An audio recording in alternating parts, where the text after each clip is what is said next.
everyone. Hello. I'm Edward. Today, I want to talk about habits. You might not know that our life is full of habits. We do the same thing we did. We do the same thing we did yesterday, the day before, and every day for the last month. It is an estimate that out of 11,000 signals we receive from our senses, our brain only consciously processes 40. Yes. Okay. Habits, good or bad, make you who you are. So the key is how we get into them and control them. So here comes the question. Why it is easy for us to develop a bad habit, but it is hard to develop a good habit? As you can see the schedule. Okay. Most of us have the strong willpower from Monday to Friday. We spend our days doing good habits like waking up 7 a.m. in the morning, eating breakfast on time, and exercise, and so on. Why we do that?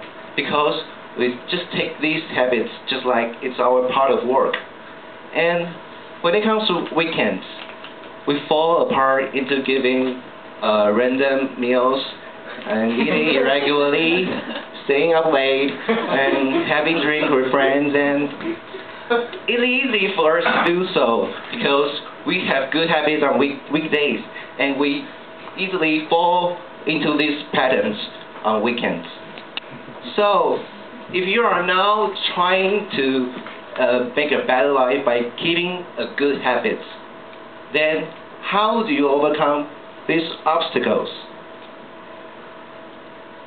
Here are some tips for you to get started for breaking bad habits and developing good habits.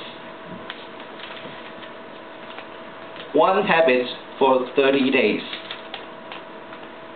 Focus on one certain pattern for 30 days, and after that time, it will be sufficient to become a habit.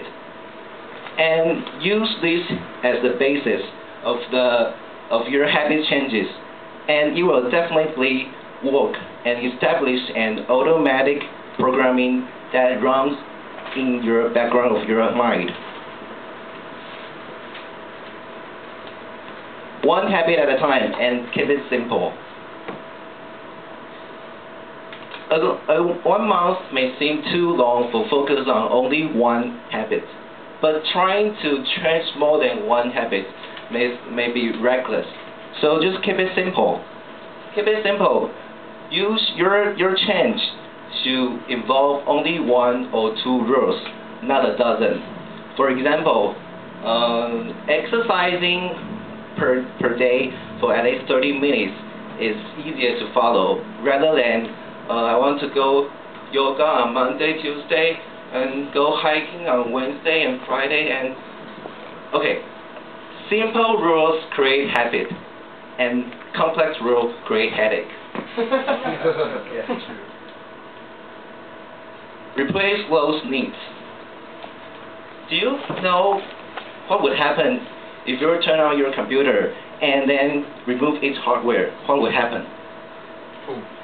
Probably the computer wouldn't work, right? Similarly, so you can't pull out your habits without replacing the needs they fulfill. For instance, if you want to get rid of the habits if you want to get rid habits of watching television, then it might mean that you need to find a new way to relax. Experiment.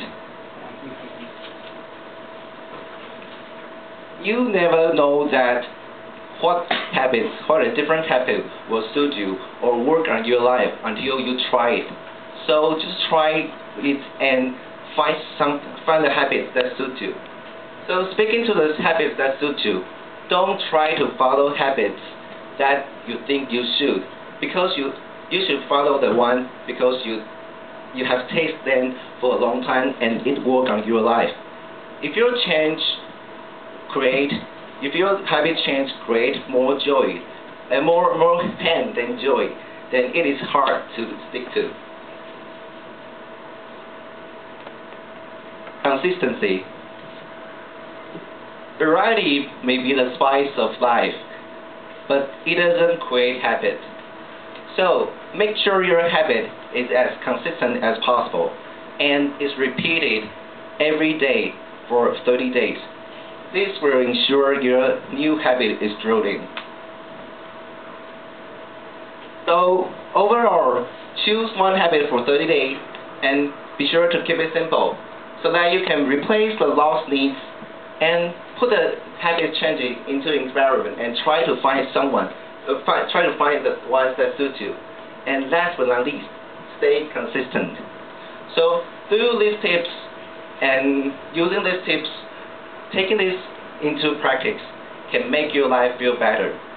And the more you think about the goal you want to go and how to get there, the more you are able to be there.